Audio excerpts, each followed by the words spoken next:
WandaVision, The Falcon and the Winter Soldier, Loki, Black Widow, What If, Shang-Chi and the Legend of the Ten Rings, Eternals, Hawkeye, Spiderman No Way Home, Moonknight, Doctor Strange and the Multiverse of Madness, Miss Marvel, Thor, Love and Thunder, I Am Groot, She-Hulk, Attorney at Law, Werewolf by Night, Black Panther, Wakanda Forever, and the Guardians of the Galaxy Holiday Special.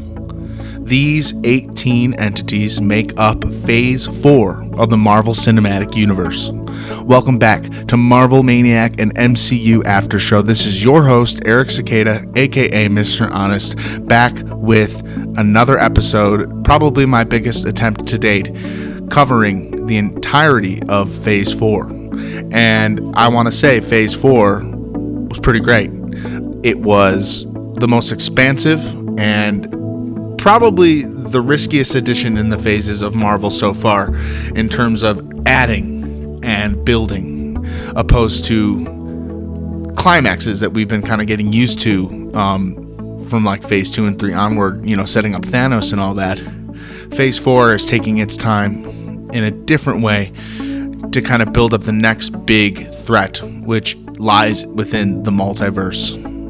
And the possibilities within the multiverse are endless. So we have a lot to talk about today, and it is my pleasure to be here with you and back with you again. We haven't covered every inch of Phase 4 on this show. We covered most of it, but we've missed a key couple of events and movies and shows, which I am so excited to finally lay some words on about and talk about. And let's talk about how this phase will impact the rest of the Multiverse Saga, which will be phases 4, 5, and 6. The MCU launched in 2008 with Iron Man, and we are here in 2023, 15 years later, in May, I believe, when Iron Man came out, and we're still going. And there's so much more story to be told. We are just at the beginning if we're looking at the overall story that is probably going to be told in the Marvel Cinematic Universe. Now, I'm not giving any guarantees as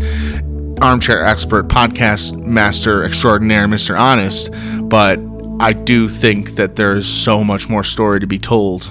Phase 4 started on January 15th, 2021 with WandaVision and ended on November 25th, 2022 with the Guardians of the Galaxy Holiday Special. After Marvel Phase 4, there are 40 mainline movies and shows in the MCU. And this isn't including the one-shots, and it's not including the newly added, somewhat canon, Daredevil and all the Netflix shows. This is just the mainline MCU. We are at 40. Phase 1 had 5 movies. Phase 2 had 6. Phase 3, 11.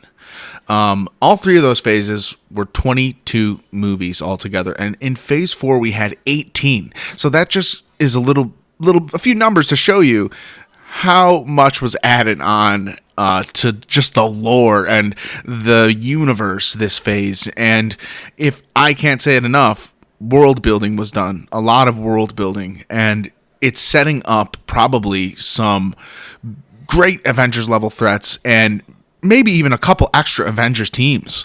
We have so much going forward out of Phase 4, and I think some do look at it as overkill and like that there's too much, and we are adding so much, and Marvel's just like, Marvel's just cashing in on the success of Avengers Endgame. And no, I think Marvel is doing exactly what Marvel does best. It's building a new story, and it's taking its time doing it by telling individual stories that all culminate into a greater one. And it doesn't take the audience's knowledge of these former films for granted. We're totally in the boat. If you have seen everything up to Phase 4, when you start WandaVision, you're in for a treat.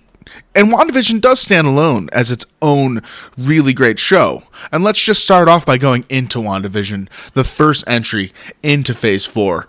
Before I go any further, I want to announce a major spoiler alert for everything in the MCU up to this point. We are caught up If you're an audience member and you've missed something, just be ready for kind of some major plot points from that series and or movie. WandaVision released on January 15th, 2021, and it was a really amazing first entry into Phase 4. I didn't really know what to expect going in, and the show did start off a little bit slow, if you want to put it that way, but not in a bad way, just sort of building the series, and that you really didn't know what was happening as an audience member, like how are Wanda and Vision in this sitcom together. And a part of me even, I remember asking myself was, is it ever going to answer that question? Maybe this is just a really niche thing that they're doing here. But as the show went on, a few episodes in, we get Monica Rambeau and Jimmy Woo, and we get some of the outside story and learn a little bit more about what's happening inside of the Hex. And Wanda does some insane things with her powers in this series.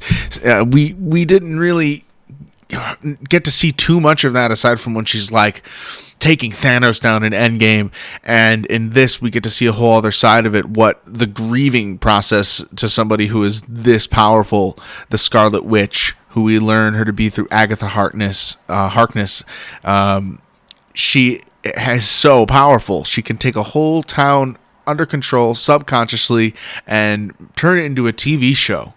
And this show just sets up Wanda to be that much more of a bad ass villain in Multiverse of Madness. And what she does in that movie we'll talk about in a bit.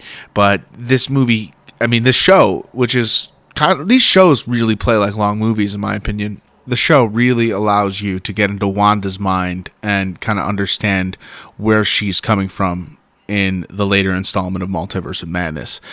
This show as a whole rounds her character out so well. Same with Vision. It gives all of their other appearances in other movies previous just so much more weight. I mean, we even get to see a scene where Wanda is looking at that missile that says Stark Industries on it, and how it traumatized her and impacted her as a child. And Wanda grew up watching sitcoms, and we learned that she used them to cope growing up, and this is why she's pretty much created Westview. Wanda doesn't have it easy, and there's a big showdown at the end of the series in which she officially becomes the Scarlet Witch, and it's a good and bad thing. We don't know what Wanda will do when she has something to lose, like her kids, and she loves them so much, and we see in the post-credit scene that she's still looking for them via the Darkhold, and she's doing some extraordinary magic with the Darkhold walking outside of her body, similar to Doctor Strange. And that's where we leave Wanda at the end of WandaVision. It was a great love story, and one of the best of the shows, if you ask me. I thought WandaVision was so well done, so unique, and it's a standout on the beginning note of that Phase 4, but it kind of stands out overall against all the other series as maybe one of the best. Not long after, we have a release of March 19th, 2021 of The Falcon and the Winter Soldier, and this show was awesome in its own right, completely different to WandaVision. This show tackled kind of what happened in the world after the snap and what is going to make this new Captain America. We go into the show knowing Sam Wilson is going to be Captain America, yet that quickly gets taken away from us when he turns the shield in. And just like Bucky Barnes kind of reacted, we are kind of like a little bit put off by this, but it takes a little bit of time for Sam to step into the shoes as the captain. We get John Walker, who is Captain America, for a short time, and he has an outrageous meltdown. The Super Soldier Serum amplifies the true person within the person, and we learn that from the first Captain America, and we get more super soldiers in this show, the Flag Smashers, and they are literally not that scary of villains, to be honest. Like they didn't dress up in like supervillain outfits. They were just kind of like a rebel group of super soldiers. Carly Morgenthau was their leader, and I thought the bad guys in this show were, if we didn't have Zemo, the Flag Smashers could have been done probably a little bit better. This is the first time I'm being critical of something, maybe in the MCU. I'm going to try and be a little more honest on like maybe my retrospect, thinking back on the show, like what I would have liked a little bit more. I thought the Falcon and the Soldier did a great job, and in terms of like telling a really awesome story of how Sam Wilson will become Captain America and want to do it, and giving him that apprehension at first, and saying like, you don't know what it would be like to be me, to be Captain America. A black man has never been Captain America. Can he be Captain America? And damn right he can. Setting up for a new Captain America movie, which will be coming out, I believe, in Phase 5. Captain America New World Order. And we totally are going to love The Falcon and the Winter Soldier, probably even more after that movie comes out, because, like, again, this phase is about setting up characters, even though The Falcon and the Winter Soldier did such a great job of making Sam Wilson a more likable character, a character that you're going to be rooting for in his previous appearances, like going all the way back to Captain America, the Winter Soldier, in Phase 2. It gives his whole character a well-rounded story, and it makes me want to see this next Captain America movie. I accept him as Cap, and I don't think we've gotten the last of Chris Evans as Captain America either. I think we're going to have two Captain Americas, or something really bad's going to happen to Sam to probably lock in his legacy as one of the greatest Captain Americas we could have ever asked for. Hopefully we get some really great on-screen moments if they decide to do that. The thing is, we're going to have to lose a couple Avengers eventually. If Kang the Conqueror is as crazy of a villain as we're all hoping for, we might have to lose an Avenger or two, because he's known to do that. And I don't know who those Avengers are going to be. I don't want it to be Sam Wilson. But for some reason, like he seems like he's on the chopping block because he's been around a little bit longer, even though he's just become Captain America. That fan outcry to bring back Steve Rogers for Kang Dynasty and Secret Wars, it's just huge. And I don't think that's going to go away. I think that's only going to get bigger and bigger, and we're going to want Steve Rogers back. He's going to have to go toe-to-toe with Kang. Or I feel like he's going to have to.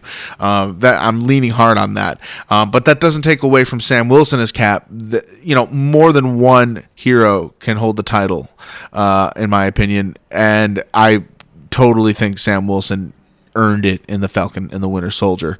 And we got to see some pretty cool Falcon stuff, let alone Captain America stuff. But there was so much Captain America in that show. Zemo coming back was really cool. I wish we got more of him in the mask. We get a post-credit scene setting up Sharon Carter as the power broker, kind of an evil entity looming over that series. Now pardoned in the U.S. and able to pull strings on her criminal underworld from within the U.S. government. We also meet Valentina Allegro de Fontaine, Val. We see her a couple of times during the phase. This is the first time, and she is getting something together very reminiscent of Nick Fury assembling the Avengers. Val is making like a Dark Avengers. At the end of the series, we get John Walker as U.S. agent, and it's kind of like a black and white Captain America. And we don't know exactly where that's going, but we kind of get a feel for it. We're getting like a Dark Avengers, or as we've recently learned, the Thunderbolts. So there's a lot of setup for the Thunderbolts in Phase 4, and that is so exciting. See, as I'm saying, they're setting up so much in Phase 4. It's not really just leading up to one thing. The things they're setting up in Phase 4 are like the groundwork for like maybe four different team-up franchises, like including the Thunderbolts and the Avengers and the Young Avengers. They're setting up so many things in one phase, where this is like the beginning in a way. Like, that's why we're in a new saga. It's a new start. I really enjoyed The Falcon and the Winter Soldier. It had a lot of action and a lot of drama.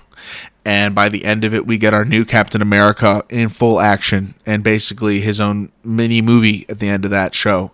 So I thought that was a really great second outing for Phase 4.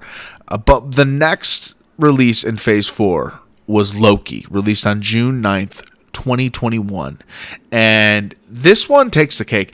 Loki might be the most, if not one of the most important installments of Phase 4, as it sets up so much about the multiverse, variants. We learn about the sacred timeline. We meet He Who Remains, who is Kang the Conqueror. And this is just the very beginning of like a taste of what we're going to get throughout the rest of this saga. So Loki is almost like the first installment of the Multiverse Saga story. And it's a series. So it's a big risk, kind of a big risky step by Disney that, in my opinion, pays off. Why? It gives our villain that much more depth. We get one episode with He Who Remains, but the whole show, we see what He Who Remains created and set up, and we can only look at this giant new corner of the Marvel Cinematic Universe in awe when Loki pulls out like a drawer of Infinity Stones, and they're rendered useless wherever this show is taking place. The quantum realm, we don't even know yet. There's so many questions left to be answered by Loki, but so much established in Loki. And what a great character to take us through then the first main villain of Marvel, the Phase 1 villain, Loki. And taking him right out of that movie, the Avengers, technically, because when the Avengers went back in time in Endgame, they created a variant timeline with this Loki. He escaped because Hulk went on a tirade down the stairs, couldn't take the elevator. This led to the Tesseract being set loose, and our Loki from this show being put on a whole different path of redemption and redeeming that character. How are you going to redeem a character like this? Well, the show does a great job of doing it, and by the end of the series, you're just rooting for Loki. You're on his side, but he's still such an underdog. What he is fighting is an entire universe, and it's collapsing in on him the whole show. And his choices, even that he has made after, like, you know, the choices that this Loki didn't even do certain things, but he knows his death. He knows his demise. This Loki has been filled in on the entire story up and through his death and how he's supposed to die to Thanos. So this Loki is just embedded with knowledge. And Owen Wilson as Mobius, talk about just an awesome character, really fun. Ravonna Renslayer. We get the Timekeepers, who are kind of set up to be the Kang the Conquerors. We don't know it's Kang until the very end, but in retrospect, Kang the Conqueror won a multiversal war. All this has happened, in a sense, in a certain type of time loop, and this is the final Kang the Conqueror. And his name is He Who Remains. And he pretty much goes on, by the time Loki and Sylvie get to him, to explain how he got in power. He took down all his other variants and created the sacred timeline so that other versions of himself can't come out and pretty much rule and create a dynasty. He pretty much goes past the point in time in which he knows which things are even happening. Like, he knows all of time, end to beginning. This guy's been around for ages, and he's tired. He is tired. He's so tired.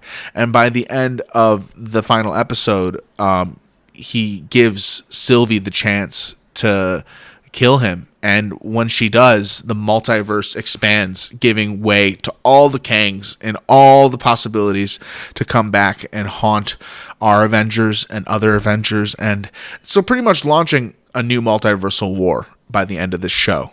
And is that hard to follow? Yes. But is it as complex of a show as complex of a story point as we'd hope for at this point in the Marvel Cinematic Universe? Yes.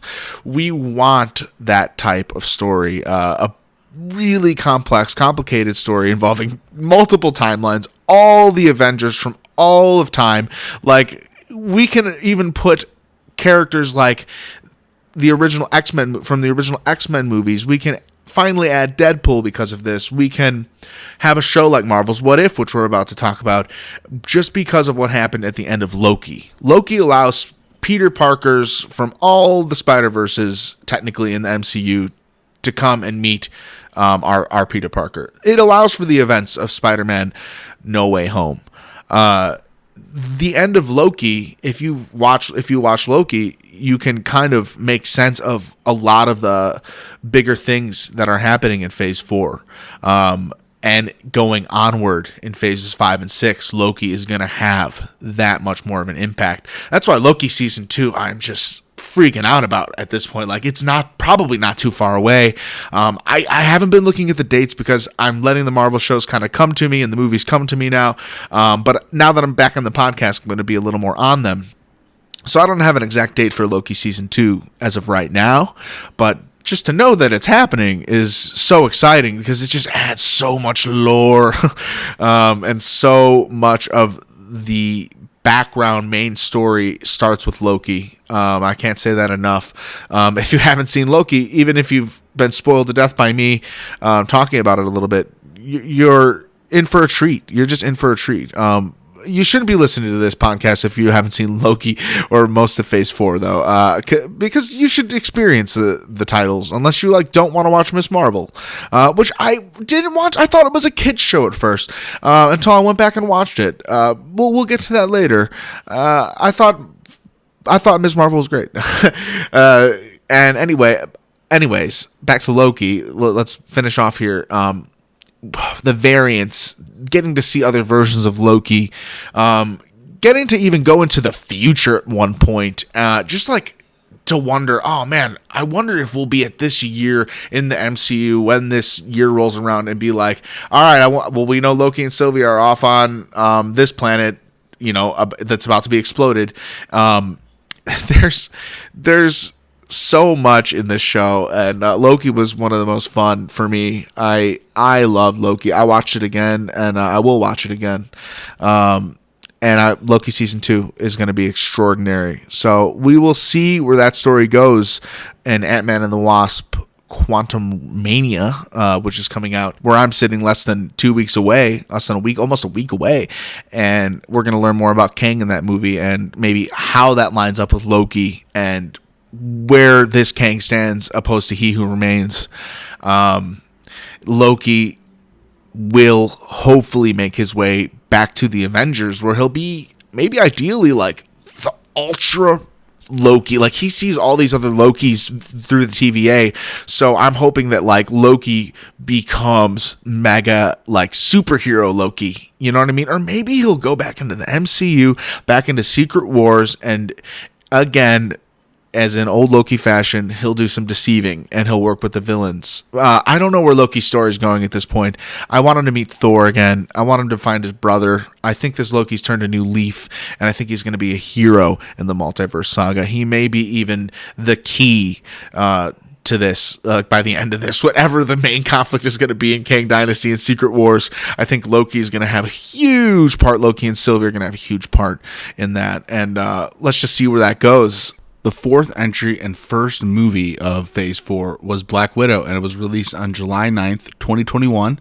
It takes place after Civil War and before Infinity War, which I think was a really cool move by Marvel to finally, well, not finally, but at least at one point do a movie that takes place within the Marvel Cinematic Universe timeline that we know, and it delves into her backstory, and we get to know a lot about her family, a constant theme in Phase 4. Yelena, her sister, Alexei, her father, and Melina, her mother, are the characters we kind of get to know a little bit. And also Dreykov and Dreykov's daughter, something referenced in the first Avengers movie between Loki and Black Widow. Really great payoff and kind of homage to that line in a way, where we get to know the whole backstory of what that whole conversation between Loki and Black Widow and Avengers means, when he tells her that she has blood in her ledger, and boy does she. And Taskmaster is a very cool villain, learning all of these traits of the different Avengers and kind of taking a little bit from each Avenger. Taskmaster is a badass villain, and the twist is that it is Dreykov's daughter. This is a movie of bringing family together, and by what even definition are they family? At one point in the movie, Natasha kind of points out that it's not really her mom and those aren't really her parents. You know, the whole thing's kind of fake because of what ended up happening to her. And by the end of the movie, you see Natasha fighting to kind of hold these people together, and she ends up making a plan with them and taking down the Black Widows that were in the giant Death Star-like spaceship that was in the clouds. That was a really cool kind of like bad guy domain for Dreykov. I really liked it, and I thought like a lot of the set pieces in Black Widow were cool, like the ending where she was just flying down out of the sky trying to save Yelena and fighting soldiers, and everything's just all hell's just breaking loose. Really, really awesome to see Black Widow just get her own movie and have it be up to par with the other Marvel movies. They could have went the route where it was an entire prequel before Avengers, but they decided to put it in the middle of the MCU timeline, which kind of makes it special and unique in its own right. You could watch the MCU in a certain order, and depending on your, just how you're feeling that day. But I think for the sake of Phase 4, it fits really well for the beginning of Phase 4, bringing us back in with a character that we should even know this well by now. But getting to know Natasha that much better, like I said, makes everything else she's done in the MCU that much more fruitful. And Black Widow, the movie, just brings that home.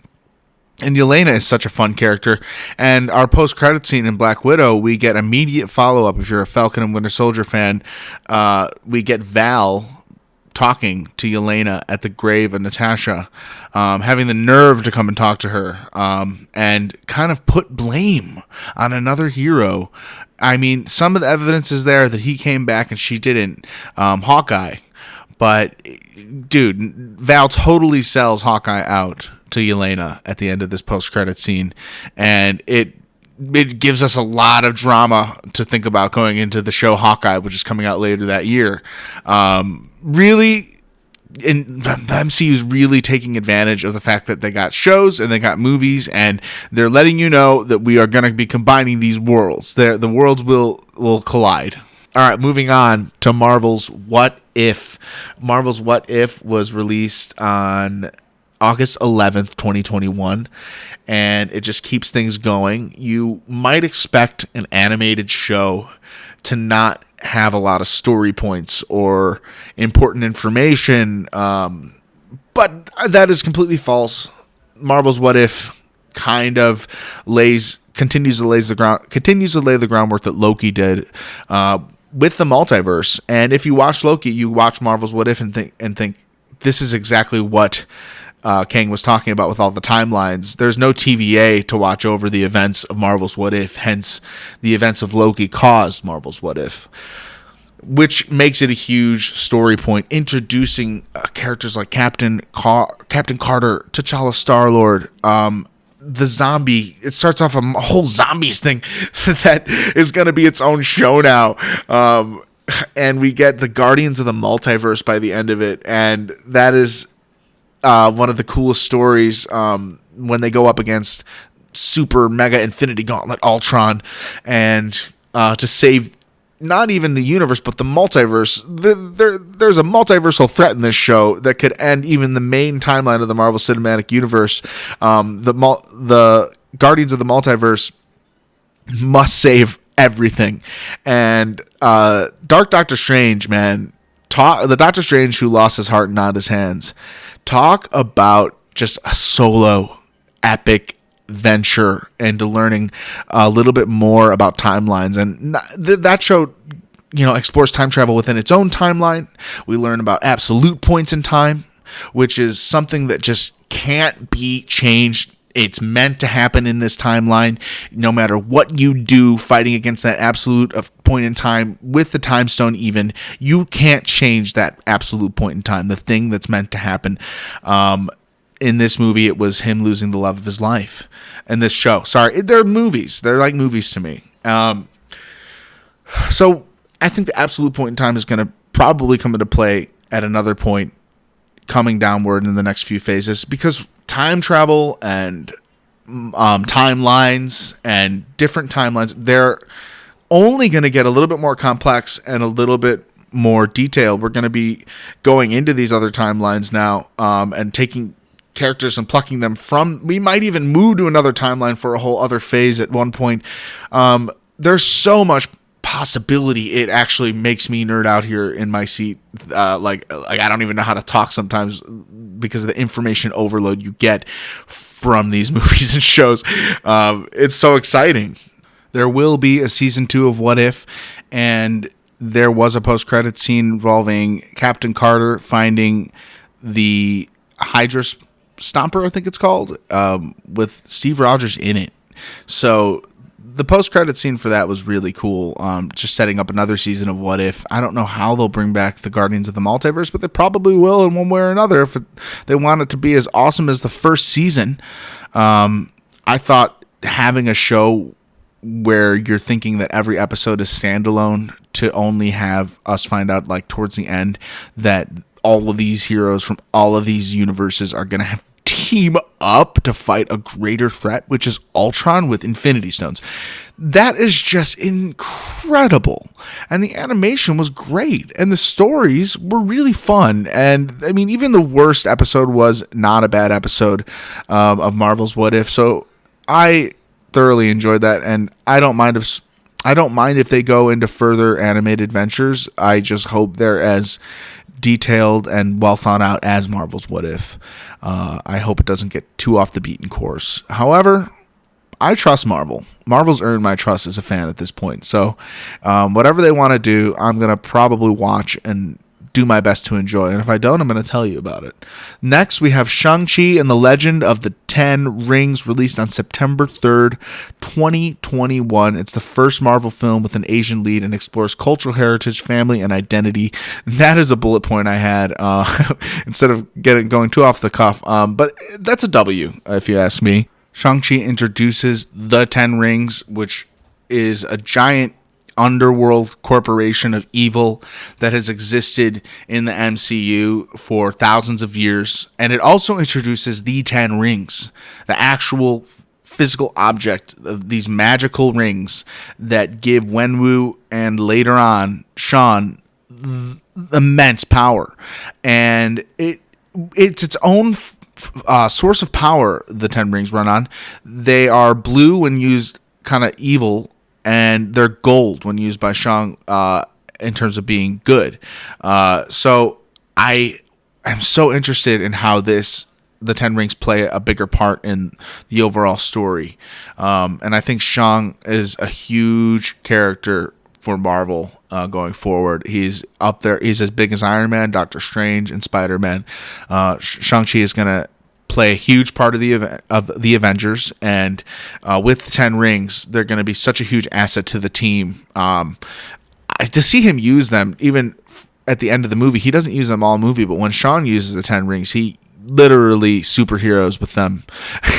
It's so cool. It's so cool to imagine him using them alongside of other Avengers in like big fights. Big set pieces we're going to get with him. Oh, man, we're going to see so much Shang. I'm excited for it. And I love the movie so much knowing the same director who directed that movie is going to be directing Kang Dynasty.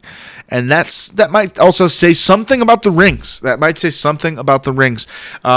Shang-Chi pushes the family theme of Phase 4. There's a little bit of family in all the MCU movies, but I'm talking about like this phase is really about knowing who your family is, who you want to keep as your family, and who's in your family. I've definitely wanted to speak on the family aspect of Phase 4, and now that I'm trying to sum it up, I'm sounding ridiculous.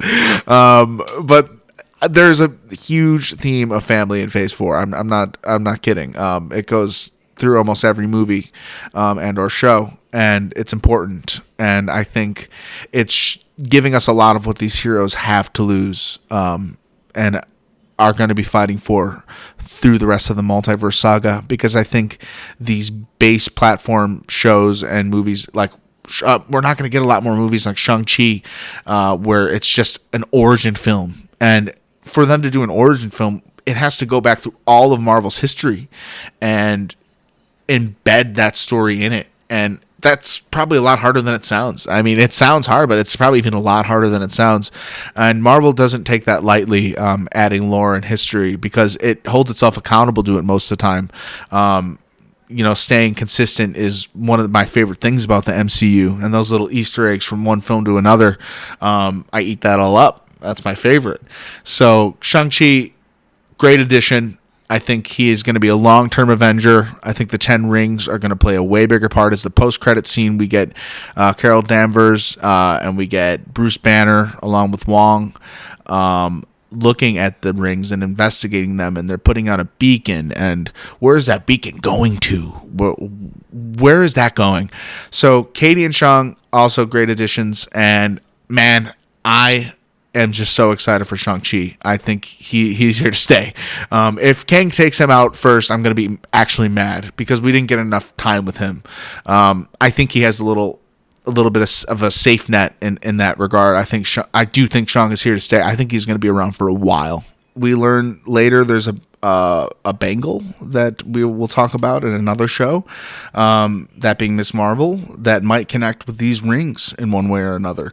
I'm not an original theorist on this. I watch plenty of YouTube videos and I nerd out online, probably just like you do. Next up, we have Eternals, that was released on November 5th, 2021. And Eternals was a very big movie and still kind of stands to me as one of the most out there Marvel movies that have come out as of recent.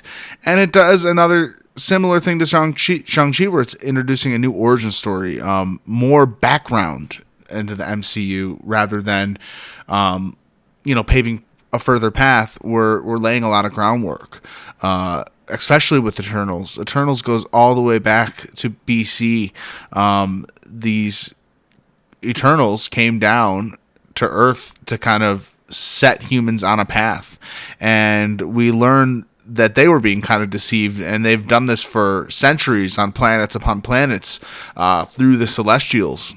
And basically Earth is just like a seed world to grow a Celestial, and it's so huge.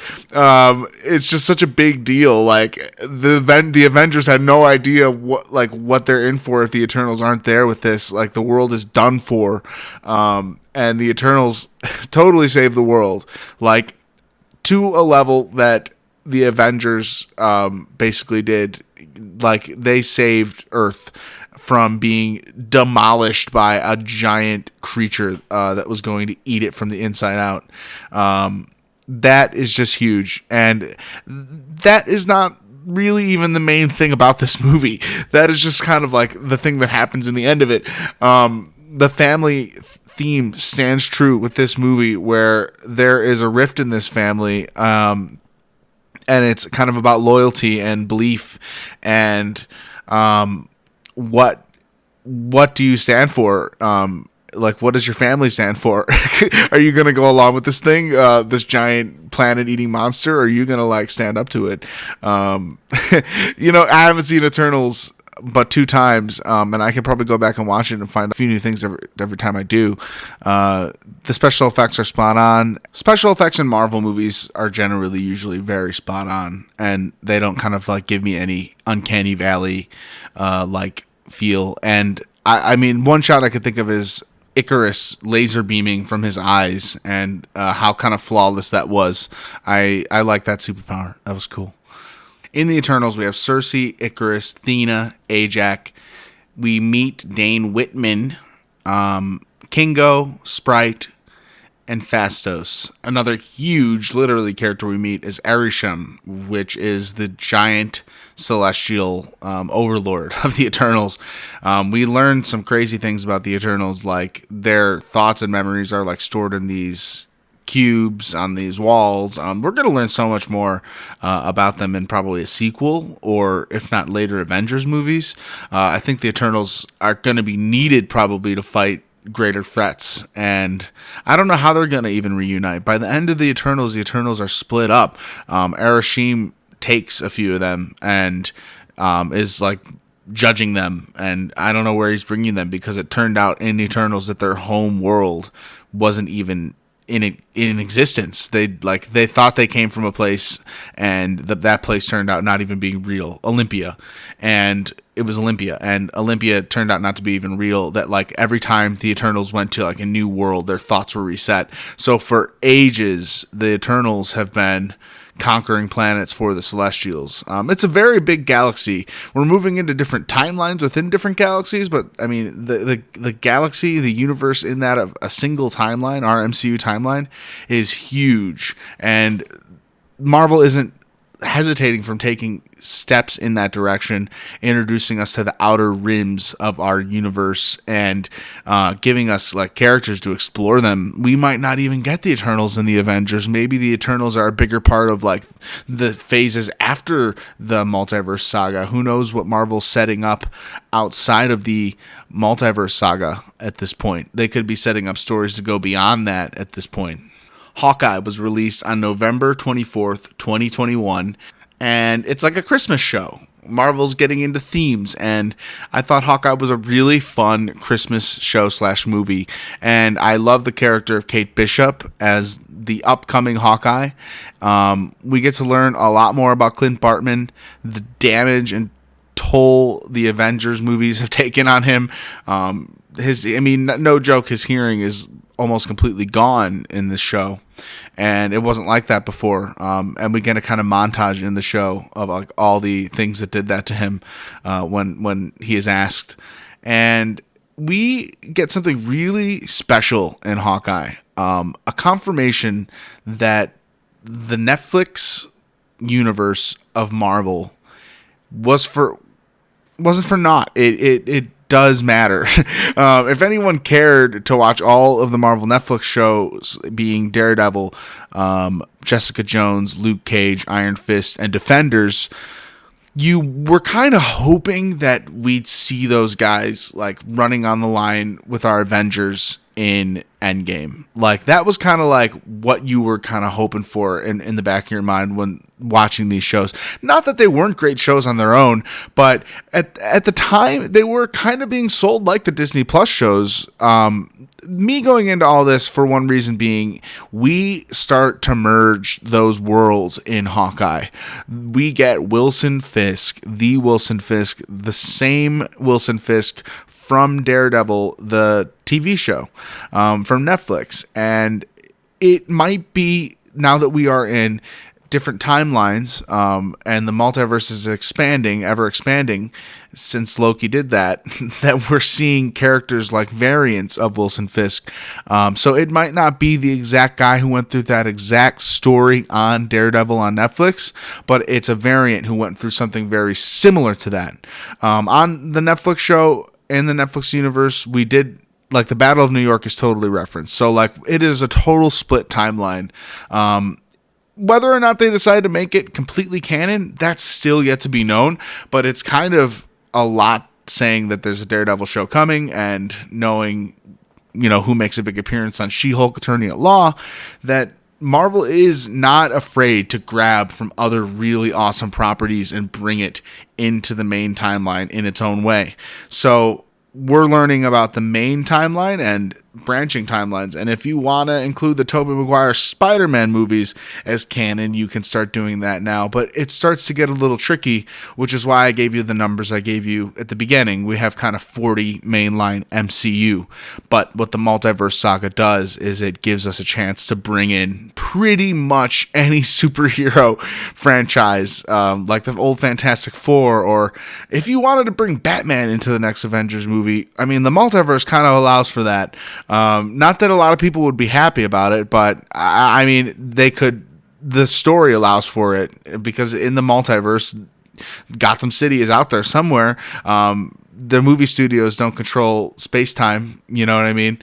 So, getting completely off course of Hawkeye, Hawkeye just stems that kind of thought process where, oh my goodness, we have a character that's like from Daredevil, and it shows that Marvel knows when to stand by like fan favorites and the right fan favorites to stand by. And I think Vincent D'Onofrio's Wilson Fisk is a fantastic addition to the MCU, and he was a great villain in this show, just to kind of have pop up at the end and to kind of rally up against. We don't really even see him go toe to toe with our main heroes. We really have him go toe to toe with Echo, his niece. Not a lot of deaf, superpowered characters in the MCU, and Echo is really badass, and I'm excited for her show. I'm really interested in seeing what they're going to do with her show, if they're going to include Fisk on it, or if they're going to save him for Daredevil. However, we do get some payoff in this series to Yelena believing that Clint Barton is responsible for Black Widow's death, Natasha Romanoff, and it is just not true. And the payoff for that is so fantastic, and they end up having a really great conversation in it. And Kate Bishop is just my favorite. I think she's a great Hawkeye. We get to see her story starting at the Battle of New York, witnessing Hawkeye be an Avenger. And that's what this is all about. You know, stories are being launched now that are completely based off of other stories that we know so well, and they're basically legend now. The Battle of New York. And getting another perspective of that in Hawkeye was really cool. And Kate Bishop was born in and raised in a world of superhero fights, and she wants to be like that guy she saw basically saving her from aliens with a bow and arrow. She didn't want to be in the iron suit. She wanted the bow and arrow because it's so like, it's not as extra as everything else, you know? She was inspired by Hawkeye. And there's a lot of really cool, like, training scenes between her and Hawkeye in the show, more towards, like, the end, when they're getting ready for their final fight. And the camaraderie between Kate Bishop and Clint Barton is just fantastic. And I love that chemistry. And those two characters work so well together. The casting was so good, and I just think Hawkeye overall is kind of like going to be a timeless like Christmas watch. I think Kate Bishop is going to grow as an Avenger and a character that we get to know, and I think it's going to be like a nostalgic watch at one point in Hawkeye, just because of the time of year it was released and the story in that of itself. It's kind of lighthearted. Even the mobster characters, you know, they're talking about going to concerts and stuff. I think Hawkeye was a really, really fun show. I'll say it a few times over. So the idea of a young Avengers is totally being set up in this phase. That can't go unnoticed, and it wasn't me who noticed it. Definitely plenty others have. I just wonder if that's the route they're going to take, or they're just going to have all the young Avengers kind of form in a regular Avengers movie. Is the young Avengers just going to be a spin-off thing? Will that stand on its own feet? I don't know. Most likely it'd be awesome if they decided to do it. I think Marvel will probably execute well. I'm just not sure their plans with introducing all these young Avengers. Hawkeye's post-credit scene was the musical number Save the City from Steve Rogers, the musical in Hawkeye. So there wasn't any huge information drops at the end of Hawkeye. However, during Hawkeye, we got the release of Spider-Man No Way Home on December 17th, 2021. This was a hype release. We were getting variants of other Spider-Man villains from other Spider-Man movies. We got Doctor Strange and Spider-Man teaming up. We know Spider-Man's going to be in this really cool black and gold suit at one point in the movie. And the movie did fulfill fan expectations. It did everything you'd want it to as a Spider-Man fan and more. Could it have... I can't think... it's hard to critique this movie because of how much I enjoyed it. But could it have brought Venom into the mix? Maybe. Would that have been too many villains, one movie? Probably. I think they hinted at Venom being a really big factor going forward in the next couple phases. I think it's kind of clear that Spider-Man isn't going anywhere. He's a massive success right now. And the events of Spider-Man No Way Home start with Peter Parker trying to set his life straight from the events of Far From Home, where Mysterio outs his identity to the world and makes him look like a bad guy and sets Mysterio up to be this, hero who died at Spider-Man's hand. And Peter Parker has to deal with the fact that everybody knows who he is and people don't like him. So that leads to him going to the one man who he can make a bargain with, who can possibly change this, is Dr. Stephen Strange, who we already know is going to be in a movie called The Multiverse of Madness coming out in a few months from then. So we can only think that something crazy is going to happen in this movie, which it does. But the fabric of space-time isn't completely annihilated. Like, we wouldn't hope for that, but we want the Multiverse Saga to be like variants of all the people from all the movies coming in at all times. Like, you know, Marvel fans really want everything, and it would have been really cool to get like every single like property from Spider-Man like in one movie, but like we got to save it for some of the other ones. So by the end of this movie, the universe is basically like collapsing in on itself, and Doctor Strange has to like patch that. And up in the sky, we see like figures of other Spider-Man villains that didn't make the cut, and he fixes it. But like he has to make it so nobody remembers Peter, and like they only know who Spider-Man is. So Spider-Man is still remembered, but Peter Parker is not, and to everyone. And he loses his Aunt May in this movie, and what a hard story for Peter. Peter Parker went up against Peter Parker went up against pretty much every bad. He went up against Thanos. He went up against Doc Ock now. He's gone up against the Vulture. All of these villains, Mysterio, all of these villains make him as a character that much stronger by the end of this story that we're looking at for Spider-Man. Tom Holland's Peter Parker, he's still on that journey, and he's at a low right now, but he's still picking himself up and putting on the suit, which is the most inspiring thing about the end of this movie. When he doesn't have to be Spider-Man anymore, it's all he really has. So he's living in an apartment, kind of a one-bedroom situation, similar to like the Tobey Maguire movies, where Spider-Man is like on a street level now.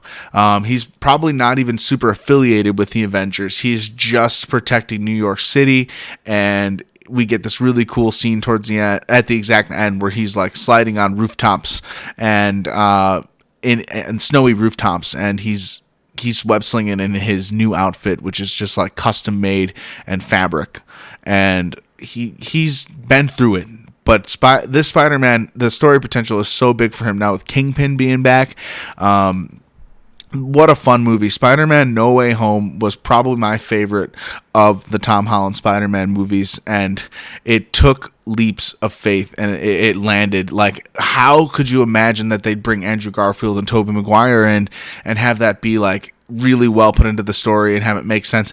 Well, if Loki didn't happen and if we weren't in the Multiverse Saga, it would make a little less sense. But knowing about variants and having that be explored already, and knowing why they're allowed to be now, like it all makes sense. To have William Dafoe be our Green Goblin versus Tom Holland Spider-Man and have it work so he popped right out of one movie into this one, that is just so epic. It is so epic, and I still can't get over it. And it's been over a year.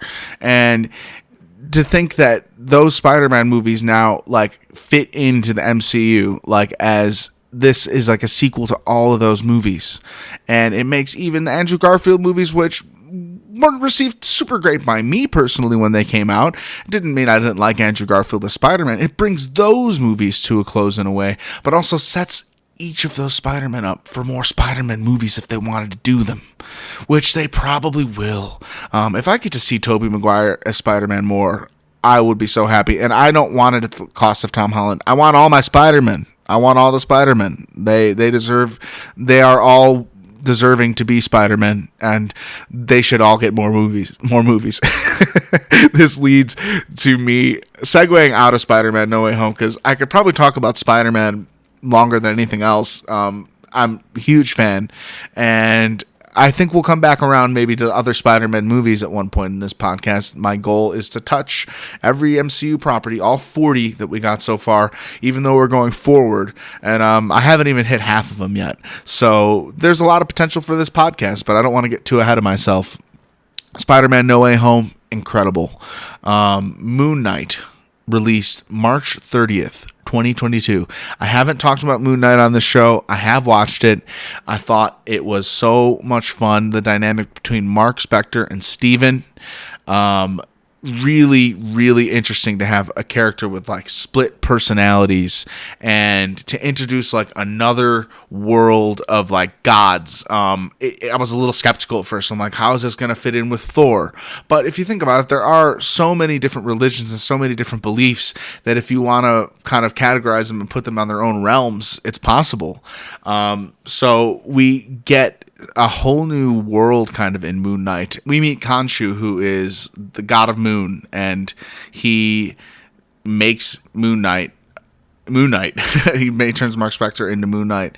There have been other Moon Knights though throughout history, we've learned, and Mark Spector is like in line after this guy, Arthur Harrow, and Arthur was played by Ethan Hawke, which I thought was pretty cool. And this guy is like on Mark's ass the whole show. We learn that there are other gods that take avatars, as they're called, not like similar to the TV show in a sense, and the movies, but not really. It's a whole different thing. And there's like a council of gods, and they speak through their avatars. And Khonshu is a totally outcast and is barely even in with these gods, but it's very interesting. I kind of wish I covered Moon Knight episode by episode, and I may consider going back to do that at one point, depending on how big a part he plays in the MCU. But for now, we'll just keep it here. I like that when Mark takes the form of Moon Knight, he has a different outfit than Steven, and Steven's like a suit, and Mark is kind of like a more cape look, like traditional superhero. I think the post-credit scene of this show was really dark and really cool. Jumping a little bit ahead to it, where we learn Mark's third personality is still like doing bad things. So it's kind of introducing like more of the anti-hero in Moon Knight. Not that Mark's bad, but he has the potential to be with his split personalities and being the Moon Knight.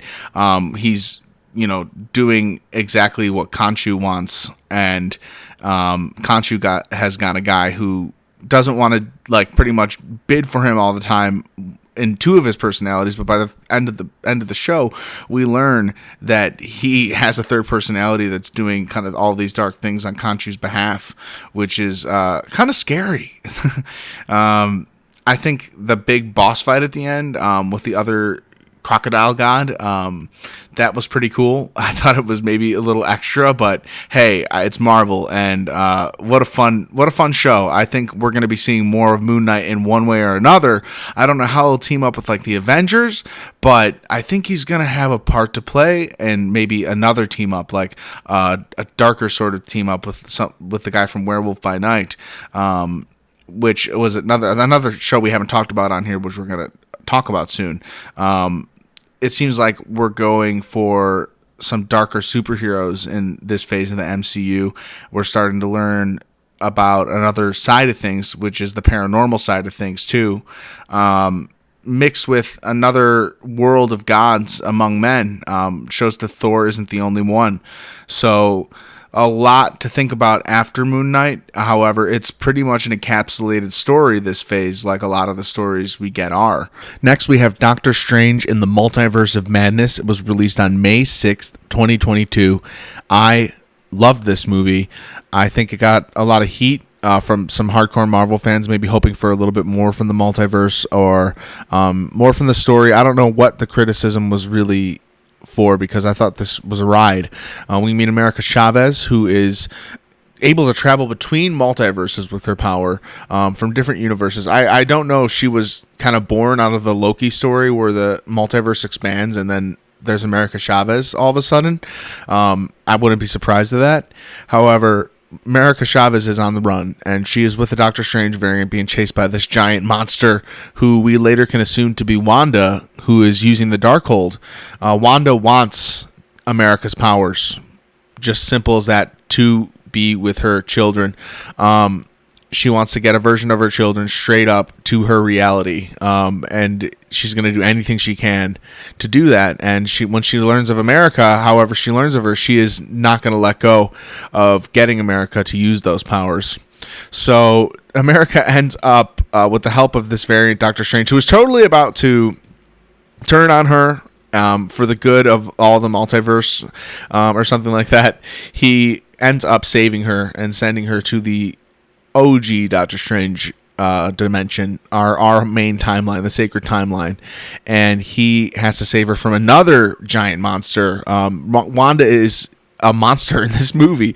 It's very cool though, the fight they have on the street. Wong has some really cool moments, and he is now in this phase the master of the mystic arts instead of Doctor Strange himself.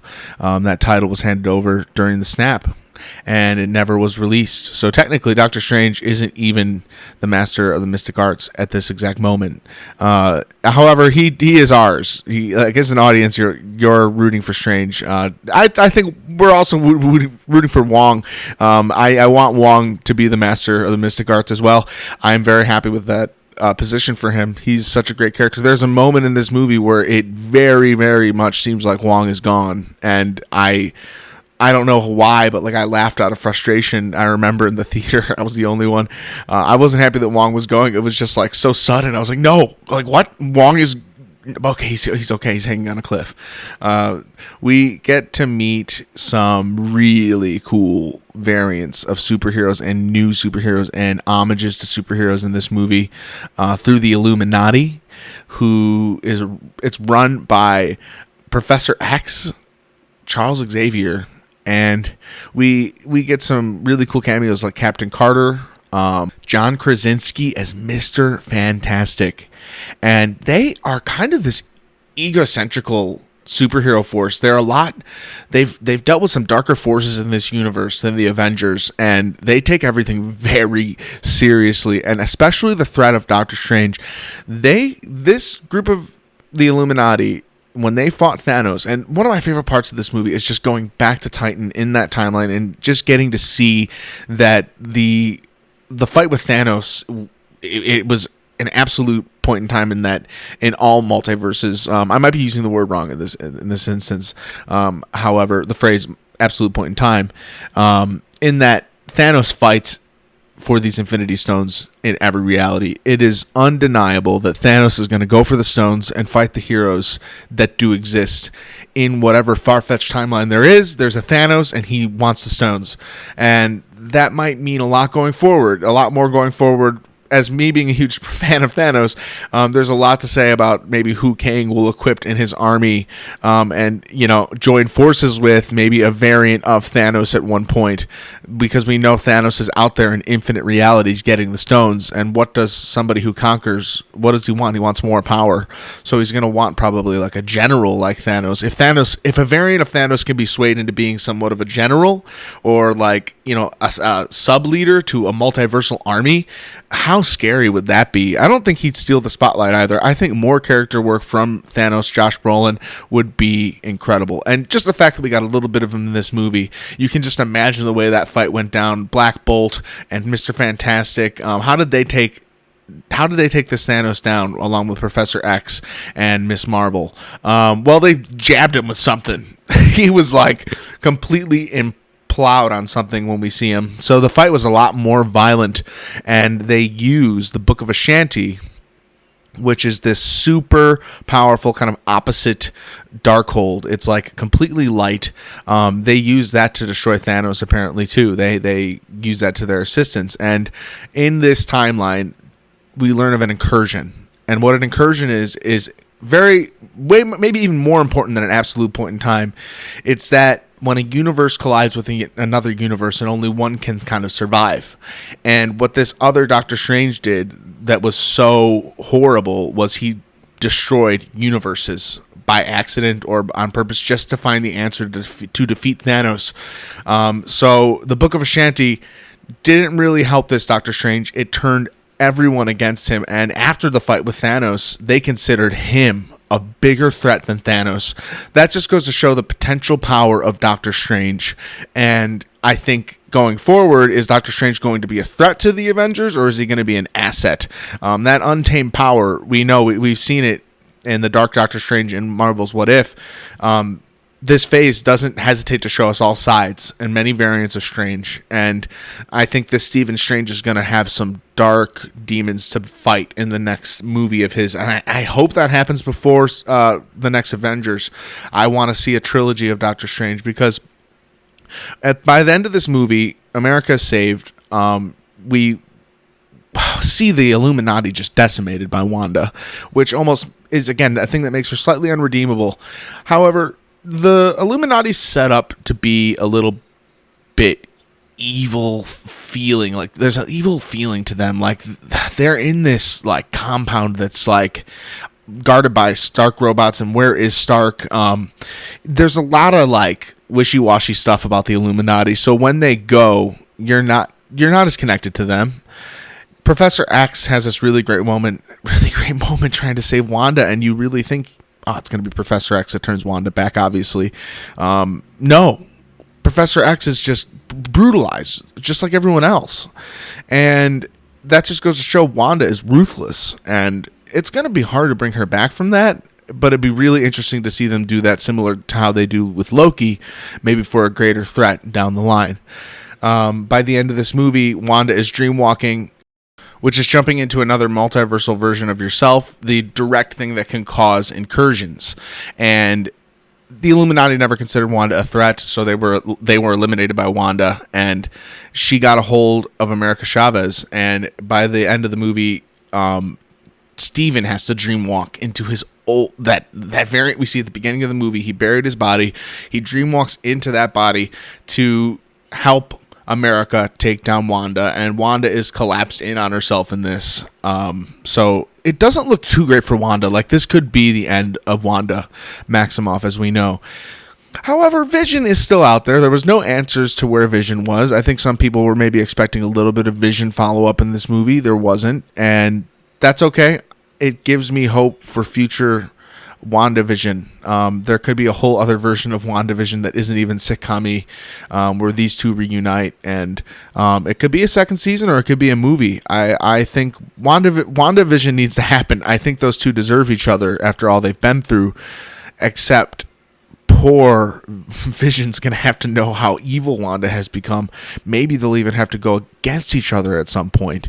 I thought the variants in this movie, there weren't many, I think that's what more people were maybe hoping for, maybe like more variants of more heroes or more Doctor Stranges, just more. Everyone wants more. However, the story was really focused on Wanda and Doctor Strange and the Scarlet Witch and Doctor Strange, not to take her name away, that conflict. And I think we got to see some really cool factors of different universes and their potential. Instead of going to 1 million, we went to like 3, and we got to see what an incursion looks like with that evil Doctor Strange and his third eye popping out. Only later to reveal in the post-credit scene, Doctor Strange has attained that power as well. And he did cause an incursion. We learned from another cosmic character played by Charlize Theron. I don't know the character's name. I probably should, but I don't. I'm not going to look it up at this exact moment because I'm on a roll talking about Doctor Strange.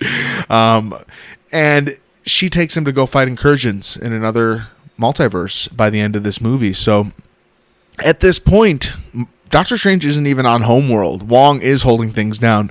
Doctor Strange can take multiversal vacations because Wong is the master of the mystic arts and reality. Doctor Strange in the Multiverse of Madness is a glue to Phase 4, and I think it'll get better with age. I think it will be a staple of the MCU with age. Just maybe we'll get more Mr. Fantastic with John Krasinski, and that scene will have that much more weight. Just to see... It's going to be hard because to see a version of that hero played by John Krasinski taken down. It's not to say he was taken down easily, but he was. He kind of was. He was exploded, and it was brutal. And I hope if they bring him back as Mr. Fantastic, we can redeem that and maybe make that moment have a little bit more weight in this movie. I'm assuming we'll see more America Chavez in one way or another. She seems pretty important in terms of multiversal travel and or whatnot, honing in on that power. I don't know how she's going to do that, but she seems to be able to open portals to where she wants or needs to be. And that's what kind of Strange points out to her in this movie, you've always gone where you've needed to go. Your powers have always taken you there, and that's you doing that, whether it's subconscious or it's in you. So I think we're going to get more of her eventually. I don't know how. Like I said, there's kind of a Young Avengers thing happening, setting up a Young Avengers. So I don't know how we're going to get to see all these Young Avengers come into play. Speaking of Young Avengers, we are moving on to number 12, Miss Marvel. It was released on June 8th, 2022. If I'm being honest, this is the show that I wrote off. I didn't give this show the time of day when it came out, and when I went back to watch it, I really enjoyed it. We get our first Muslim superhero in Kamala Khan, aka Miss Marvel, and she gets her powers originally from a bangle that her grandma once possessed, and she has it now, and she gets this incredible superpower where she can kind of make her hands grow, and she can walk on these like cosmic platforms, and her superpowers are very visually pleasing. I kind of like when she's throwing her powers down and then she's running on the platforms that she creates. It's a really cool way. I can't imagine seeing her in action with other Avengers using that. I mean, you can see after seeing the Avengers and a few Avengers movies, you meet a hero and you instantly want to see how they collaborate with other heroes. And I can only imagine that she's going to be a very collaborative hero in the Marvels and in the Avengers when she joins forces. If she joins forces with the Avengers, if it's not a Young Avengers situation, like I said, we might be going, as I said, in multiple directions with the team-up movies. There might be more than one team-up movie, which is going to be a lot of payoff in probably a shorter amount of time with all the setup we've been getting. I'm really looking forward to whatever team-ups are in the future.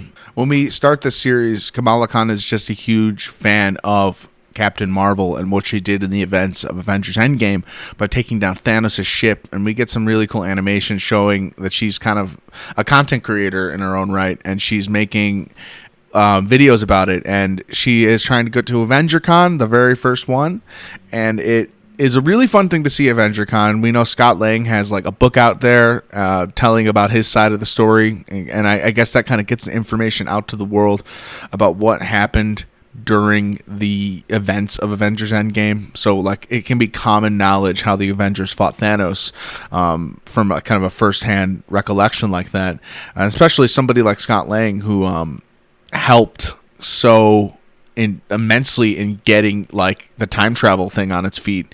If it weren't for Scott coming back out of that portal, everything would be a lot different.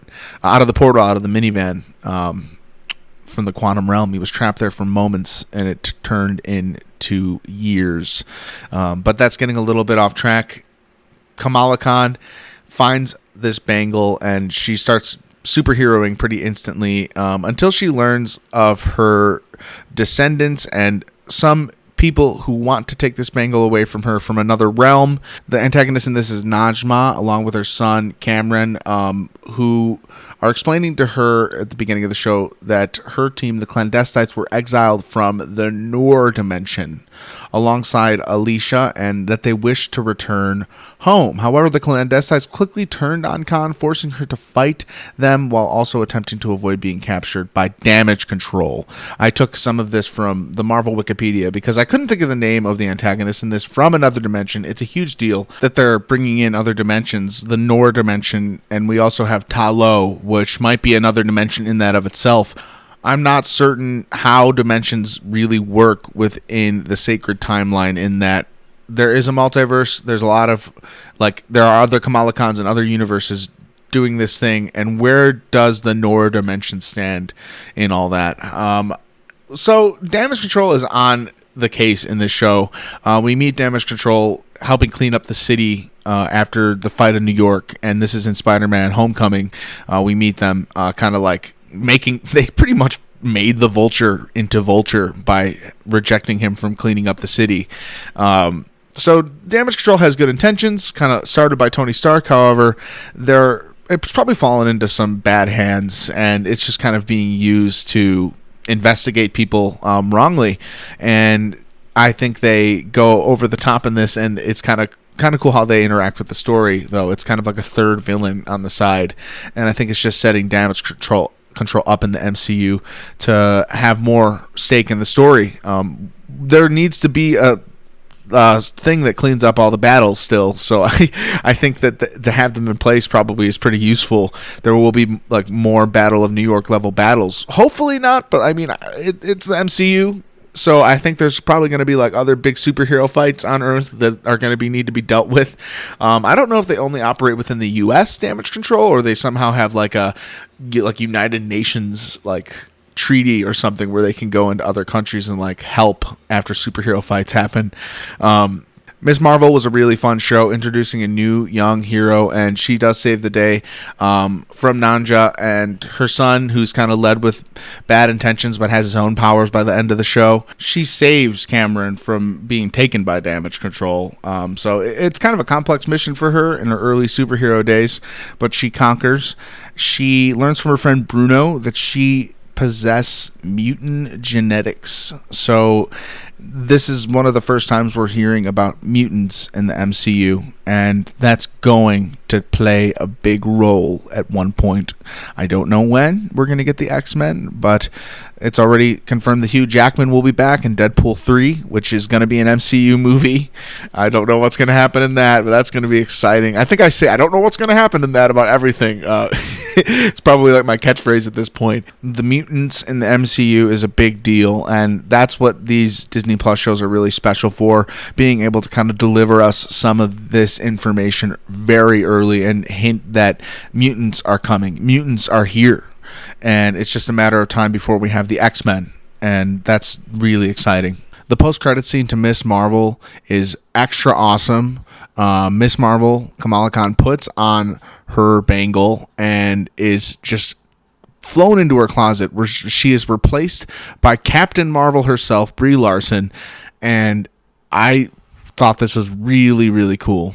I think this is going to lead into The Marvels, another movie coming out, and it's a sequel to Ms. Marvel, so it's a team-up movie already. We're getting like sub-team-up movies with superheroes of similar powers. I mean, Ms. Marvel and Captain Marvel don't have super similar powers, they just have similar names, and Ms. Marvel is a huge fan of Captain Marvel, and Monica Rambeau being related to Captain Marvel, being that her mom was a fellow pilot, and we get to see Monica Rambeau when she's super young in the original Ms. Marvel movie. So there's been a lot of groundwork for the Marvels being laid out in this phase, and we're going to see a superhero mega team up with them within the next couple years.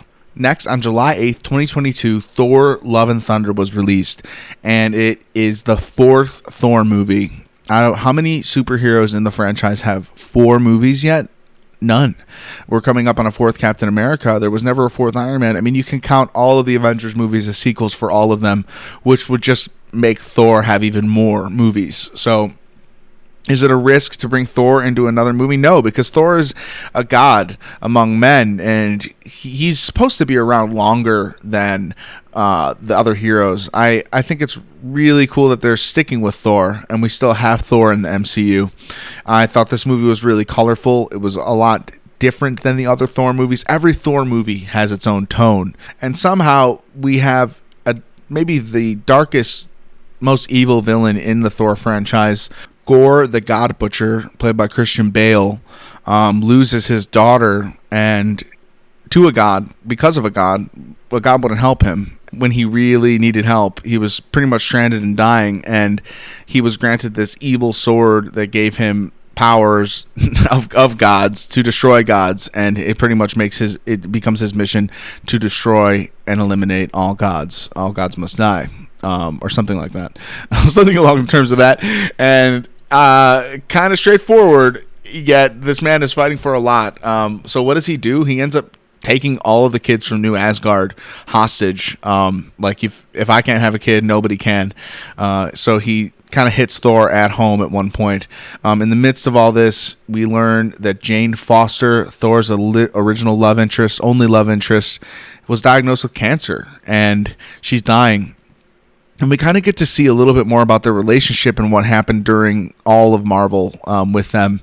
While their love never died, they slowly drifted apart, and Thor put unknowingly an enchantment on Mjolnir to always protect Jane, and Jane was drawn to Mjolnir. So this is a really epic kind of cancer versus becoming a superhero moment. And Jane Foster is really strong, and she decides to take the mantle of Thor herself, which is revealed at a moment of excellence when Thor is trying to protect New Asgard from an attack by Gore, or Gore's kind of demons, and we get to see them fighting alongside each other, which you never think you would see. I mean, from the first Thor movie, where Jane is just basically the love interest. She's a genius, she's a scientist, but she's not a superhero.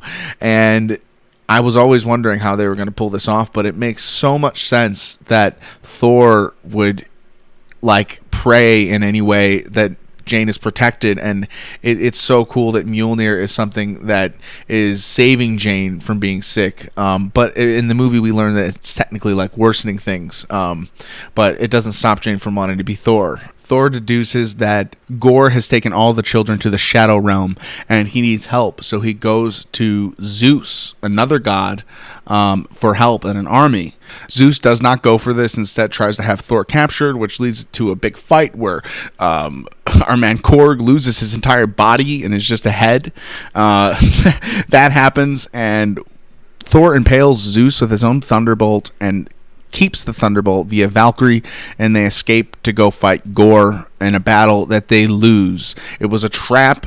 Gore just needed Stormbreaker to open the Bifrost, and he wants to go to a place called the Center of the Universe so he can destroy all gods. However, this is fumbled by Thor when he comes back for a final fight, with a surprise appearance by Jane, who wasn't supposed to be there, but she shows up anyway. Thor uses the Thunderbolt to give all the children the power of Thor, and they use their powers to defeat the shadow monsters that Gore is providing while he's opening a portal to the center of the universe. They shatter the Necrosword into pieces, but that dooms Jane Foster and Gore. Thor recovers Stormbreaker and has the children use it to return home, but they could not stop Gore from entering eternity. Thor and Jane's love reminded Gore of the love he had with his daughter, and he decides to use his wish to resurrect her instead of erasing all gods. And eventually, we lose Jane Foster to cancer, which is very sad. But Thor decides to be a father to Gore's daughter. She wields Stormbreaker while he wields Mjolnir again, and they travel the galaxy, assisting anyone who might need it. And Thor is back in action, and he has a kid now, so he has more to protect, more Avengers with more to lose, more family on the line. Family lost, family gained. This phase is all about family. Our post-credit scene in this movie brings us back to Zeus, who is just rallying his son Hercules to go into battle against Thor. So we have a new threat in Hercules somewhere out there. He seems very powerful. I just don't think anyone could take down Thor. So what role is Hercules going to play going forward? We meet Adam Warlock in a post-credit scene from Guardians of the Galaxy Volume 2 years ago, and we're only yet to about to meet him in the new Guardians movie coming out later this year. So who knows where Hercules will show up in what movie later, but I think he's going to be challenging Thor, and it's going to be revenge for what Thor did to Zeus. So we'll see what happens with that. Next, on August 10th, 2022, I Am Groot, 5 fun short minisodes were released to Disney+. This is kind of the most out there on my list in terms of adding this to Phase 4. However, this is a part of Phase 4, and this was released definitively in the timeline. So I completely consider it canon and a number on this list, and I thought it was a really fun watch. I broke these episodes down beat by beat, moment by moment, earlier last year, and when they came out, and I think it just shows a little bit of Groot growing up, shows us what life is like for Groot on the Guardian ship, kind of being a tiny Groot growing into a slightly bigger Groot, and this all takes place before Infinity War, right after the first Guardians, during and between Guardians 2. So there's a lot of time covered in this show, and we just get to know Groot a little bit better, and there's going to be more Groot to come in Guardians 3, obviously, and We get to see him in the Guardians Holiday Special as well. I love Groot, and I Am Groot was really fun. There's really not much to add to the overall Phase 4 story for I Am Groot. You could just watch them in about 20 to 30 minutes, all 5 of them. Next, we have She-Hulk Attorney at Law that was released on August 18th, 2022. I had a lot of fun covering She-Hulk on this show. If you want to go back, you can listen to every episode. There's an after show for on this podcast. We did cover most things in Phase 4, but not everything. And my goal going forward is to try and hit everything that comes out as it comes out, while retrospectively covering things that I've missed and haven't covered, even from as early as Iron Man 3, where I will pick up because I've covered all of Phase 1. So our next retrospect movie will be Iron Man 3, and I'm going to be going forward from there in off time. Jennifer Walters is Bruce Banner's cousin, and they are close, at least fairly close. And at the beginning of the show, they are on the road together and get into a car accident because a Sicarian spaceship, Sakaar being the planet that Hulk and Thor fight on in Thor Ragnarok. A Sicarian spaceship lands pretty much in front of them and flies them off the road.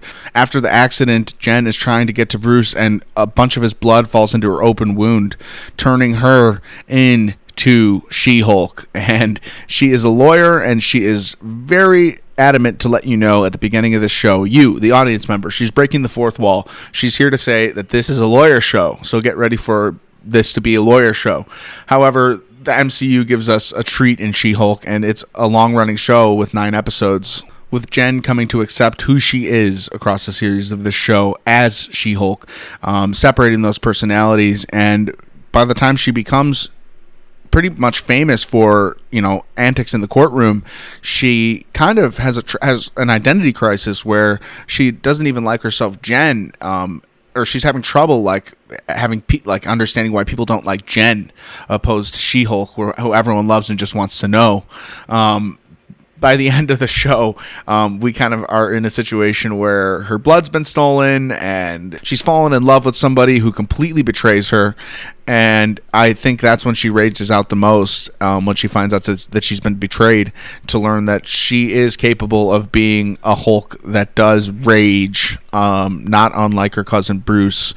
We get to see Abomination in the show. She defends him and successfully gets him released from prison, which by the end of the show, he ends right back where he started because he broke his parole. The Abomination was a great addition to the series. Emil Blonsky, really cool. Really good visual effects on him. We didn't even need to see as much of him because Emil Blonsky carried the show. He was really funny. You expected him from the first Incredible Hulk movie to be a little bit meaner and hold some resentment, but he's kind of went on like the Buddhist path, and he's really cool and chill in this show. I think Jen's friends are fun and her colleagues, and I think having this show be 9 episodes to get to know the hero a little bit better was a smart decision. And the end of the show, when we get a conflict and Jen doesn't want to deal with the conflict at hand, she basically just breaks the fourth wall and goes into the writer's room of Marvel and says, look, I don't like where my show is. Can we fix it? And they take her to Kevin, a representation of Kevin Feige, the head of Marvel, who is this robot who makes and runs all the decisions at Marvel. And Jen bargains with Kevin to have like her ending for her show and have all these like kind of convoluted plots be put aside. She-Hulk twerks with Megan Thee Stallion, and she fights off villains with Daredevil.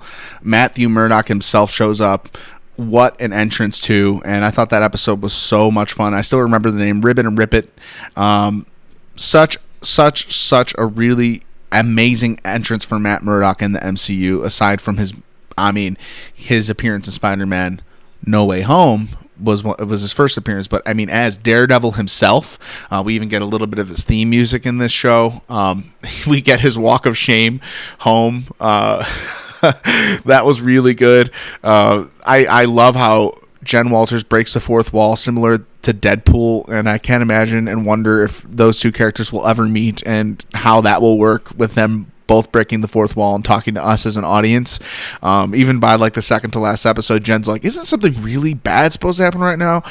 In story wise, like, aren't we in that at that point in the show, or it's not over, right? Like, she kind of gets exactly on our level, which is just a really fun way to tell stories. Are we going to get her and Deadpool in an Avengers movie doing that to us? I think She-Hulk got some negative reception.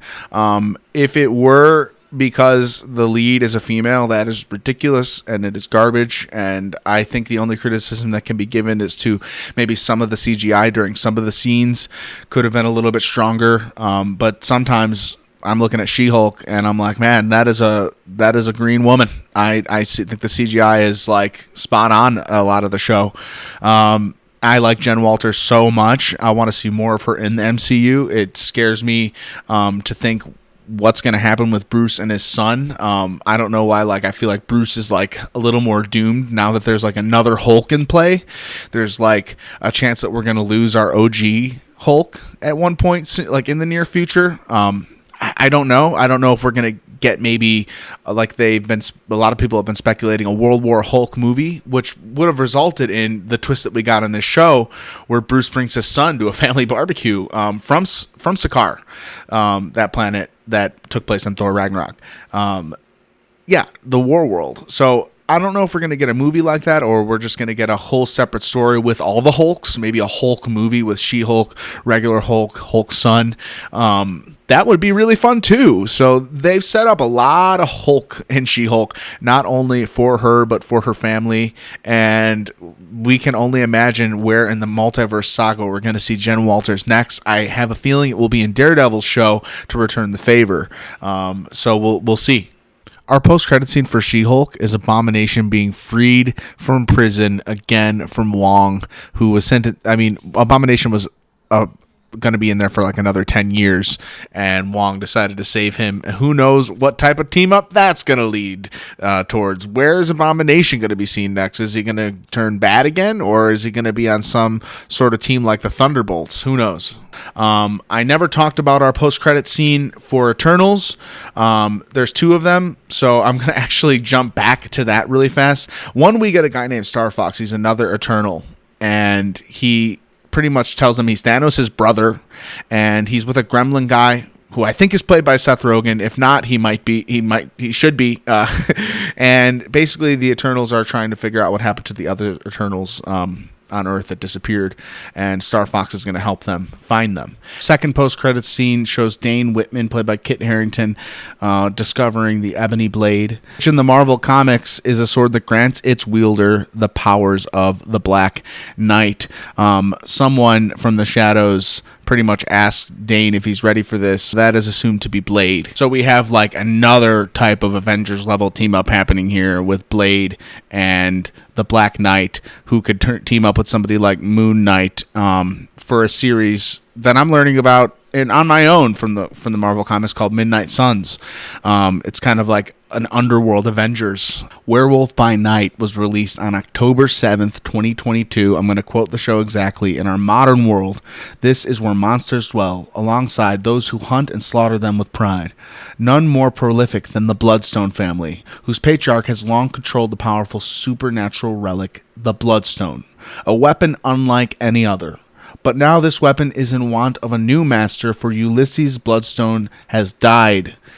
In Werewolf by Night, it is his funeral. Hunters have gathered from around the globe, strangers until this night, for a ceremonial hunt which will decide who will next wield the Bloodstone.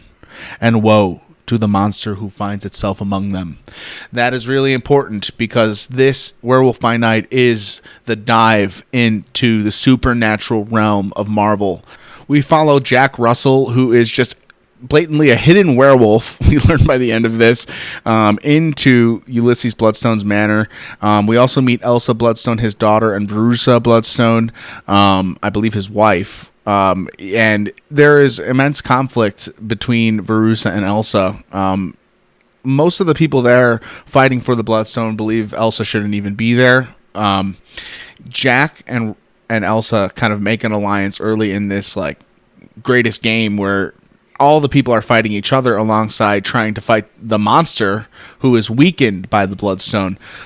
So I thought the Bloodstone at first was maybe like an early version of the Reality Stone, and we were going to see like how the Reality Stone ended up where it did in Thor Dark World. However, this is not the case. This is just another superpower stone that we're kind of learning about. The creature that they're supposed to be hunting is apparently Jack Russell's friend, and he's there to save him. And this creature is called in the comics Man-Thing. Despite being captured, Jack lets Elsa know that he is a werewolf and they could use the Bloodstone for him to transform, despite it not being a full moon. And he does just that.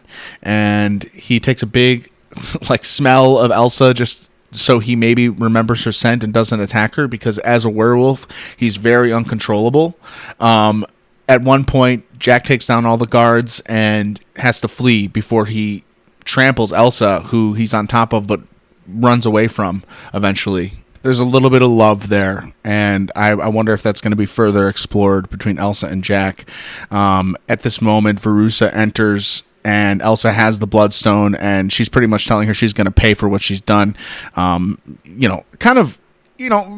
Bloodstone did kind of go and like tear this whole monster hunting ceremony down. However, it was kind of ridiculous to begin with. The monster has a soul and feelings, clearly. So to be hunting it like for prey, it's just ridiculous. So Verussa got what she had coming when Man-Thing stomps down and just like disintegrates her with his hands. One of the coolest moments of the movie / special presentation by far. At the end of this, Elsa has the Bloodstone and she sits in her chair. That's where we leave her. And then we get Russell, who wakes up in human form to the song Over the Rainbow on a phonograph, and it's color now, and he finds Man-Thing playing solitaire and sits with him to have a drink of coffee, and that's where we leave Werewolf and Man-Thing. And I wonder if we're going to get them in some sort of a Marvel's Midnight Suns type deal team up. What in the holy team ups Phase 4? Phase 4, so much groundwork for new story that it doesn't bother with like holding your hand, really. It wants you to have like no expectations, but also as a Marvel fan, you can only have the highest of expectations, and I can only expect that they are laying a lot of groundwork during Phase 4. Black Panther Wakanda Forever was released on November 11th, 2022, and this movie stands as a beautiful homage to the former Black Panther, Chadwick Boseman, who will always be the Black Panther in my heart. We paid homage to him in the opening of the movie, where it shows a bunch of versions of Black Panther in all of his movies, and I thought that the fact that he kind of died in the MCU, similar to how he died in real life, where he was kind of carrying this sickness with him, didn't tell anybody about it, it gives so much more weight to that hero of Chadwick Boseman, that he was able to give us the time that we had with Black Panther. Even though he was sick, he could have taken a seat after Civil War or his first movie, Black Panther, and not done Infinity War or Endgame. Yet he was so sick, and he didn't tell anyone, he didn't complain, and he gave us such a performance, and I'll never forget him. I'll never forget this Black Panther. I'll cherish our time with him in the MCU, and it's in the sacred timeline, and I don't think his story could have been any more perfect, despite him not having to die in real life, and us selfishly getting to see him as Black Panther for how many more years. But life takes turns that we don't expect, and this movie paid, like I said, homage to this man. Shuri, it takes her a long time to pick up the mantle of the Black Panther in this film, just because of how like awe-stricken she is by the death of T'Challa. Meanwhile, the world wants the vibranium from Wakanda, and we get this kind of like United Nations scene where like the Dora Milaje caught French operatives trying to steal vibranium from an outpost, and they completely thwart the attack. Ramonda, the Queen, talks to the United Nations and reveals that the operation was endorsed by their government. She reminds the UN that even though the Black Panther is gone, that they will still fight. Americans are using a vibranium detector created by a young scientist named Riri Williams, who kind of has a side life being her own Iron Man. She's that smart. She builds her own Iron Man suit. But anyway, they build this vibranium detector, which detects vibranium above the Talocanil. The best way I can put it, Namor's tribe underwater that kind of live on this other amount of vibranium that like even the Wakandans didn't know about. They find completely impossible. So they attack the people trying to take the vibranium, and hence like a war is a brew because America thinks that it was the Wakandans that attacked the ship, and it wasn't. It was the Talocanil. I'm probably saying that so wrong. I think this conflict is one of the most complex we had in a Marvel story, where it's like nations, like it's a nation conflict, where we haven't had that. Like it's been very like character driven, but this sub like fighting leads to Wakanda and the Talocanil to go at war with each other, and this doesn't end super great for the Queen, who ends up dying in an attack. We learn in this movie that Everett Ross is with Valentina Allegra de Fontaine, and isn't with her. He was with her. He's her ex-husband. So a little bit more story building for Val in this movie. A final kind of reminder that, hey, I'm still here. I'm putting together a super team somewhere in the background of all this. We're gonna see like payoff to that in Phase 5, if not Phase 6 for sure, with the Thunderbolts. And eventually, Riri Williams joins forces with Shuri, and once the Queen dies, they decide to double down. They create the heart-shaped herb. They recreate it because they were all destroyed because of Killmonger. When Shuri eats it, she gets to see Killmonger instead of who she was probably hoping to see, T'Challa, and it kind of sets her on a path of like, am I going to be really bad, or am I going to like handle this with grace? She pretty much said she wants to see the world burn, and that's why Namor was trying to make a deal with Shuri at one point in the movie. He says, let's burn it together. Namor wants to hold his people safe, and that's basically why you can kind of relate to Namor. Namor is a fighter for his tribe, and he's really not in a place where he wants to like hurt people unless he has to, but he's kind of taking that offense in this movie, and by the end of the movie, when he goes toe-to-toe with Black Panther, Shuri finally suits up, which is so epic. We get some really great fight scenes with her and Ironheart at the end of this movie, who's going to have her own series. Riri Williams, she's going to have her own series as Ironheart. It's set up in this. They take down Namor, but with a peace treaty. She takes off one of his leg fins things. Like, I don't know, but what is Namor? How does Namor fly? He has these things on his legs that are like fin wings, and Namor could be a very cool superhero. He's pretty much like the MCU Aquaman. We get some really epic scenes with him in this movie too, especially when he's attacking Wakanda. He is on the offense, man. This movie, like I said, homage to Chadwick Boseman in that we get to see his long-lost son by the end of the movie, and Shuri gets to meet him, and it's kind of a full-circle story for Shuri, helping her able to move on and become the Black Panther even further in future stories, maybe even another movie, especially the Avengers team-ups. Shuri is the definitive Black Panther now, and she earned it in this complex story. Finally, on November 25th, 2022, the Guardians of the Galaxy Holiday Special was released. I've been saying it all night, Phase 4 was a lot of fun. This was especially fun. We get to learn a little bit more about Mantis, and that she is actually Peter Quill's sister. This is the biggest piece of info that is like dropped in this holiday special. The fact that they're related is just very important to Peter, and that he has family. The fact that his family, like Mantis and Drax, go out of the way to go retrieve Kevin Bacon for Peter is a kind of a twisted act of love. And the music in this movie is spot on in relation to the other Guardians movies, and there's some originals in there with the old 97s singing with Kevin Bacon by the end of the movie, bringing in the Christmas spirit. We get a talking space dog named Cosmo, who has been hinted in the past of Guardians, but we haven't gotten to actually meet yet until this. Our final entity of Phase 4 being the holiday special for Guardians brings home the fact that family is key, and we need to be there for our families and stay with our families no matter what, even if they kidnap Kevin Bacon for you, as a grand gesture of appreciation. I wanted to see Groot dressed up like a Christmas tree, and I did, so that was there, and I love that. And with that, we have been through every single movie and or special presentation or Disney Plus show in Marvel's Phase 4. Our next release is February 17th, 2023. For me, less than a week away. We are looking at Ant-Man and the Wasp: Quantumania, and I think that is going to blow the roof off of this thing.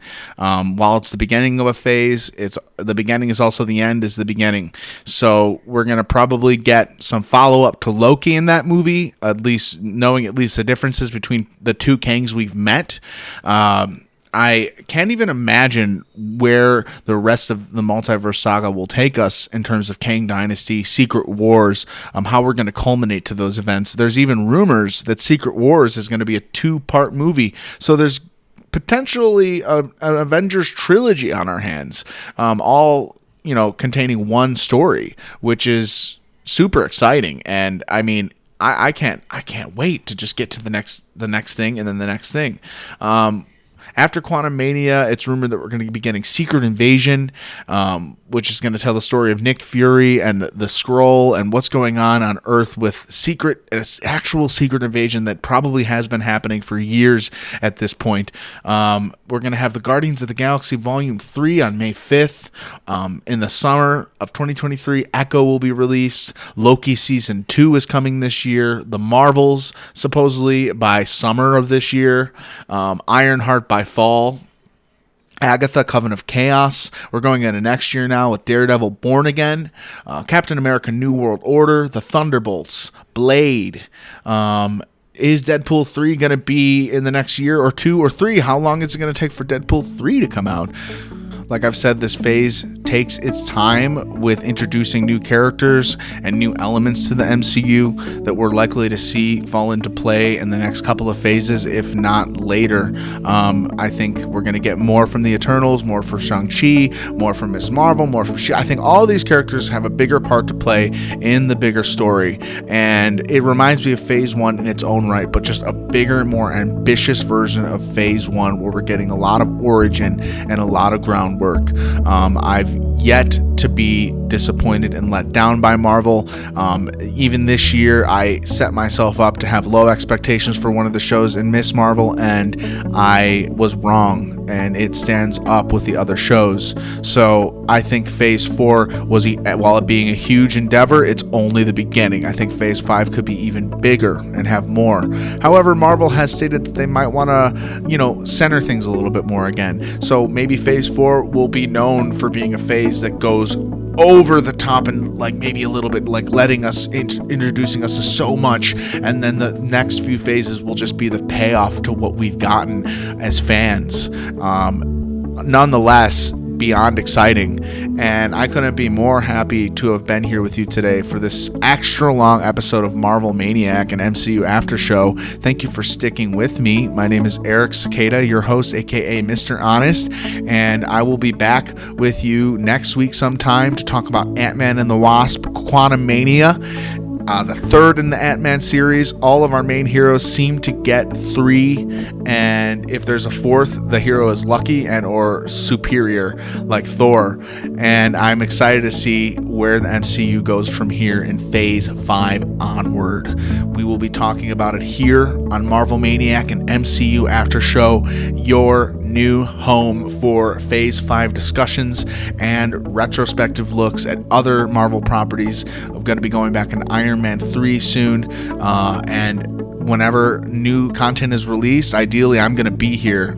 Share your thoughts with us at marvelmaniacpod@gmail.com. We have a Patreon. It hasn't been updated in a while, but it will be soon. Patreon.com/marvelmaniac. And anything else, don't hesitate to just send an email or send me a message on Marvel Maniac on most of your social medias, and it'll be great to see you next time on Marvel Maniac and MCU After Show. Again, I'm Eric Cicada, your host, aka Mr. Honest. We'll see you next week, and until then, Avengers, disassemble. Oh yeah, go rate the show.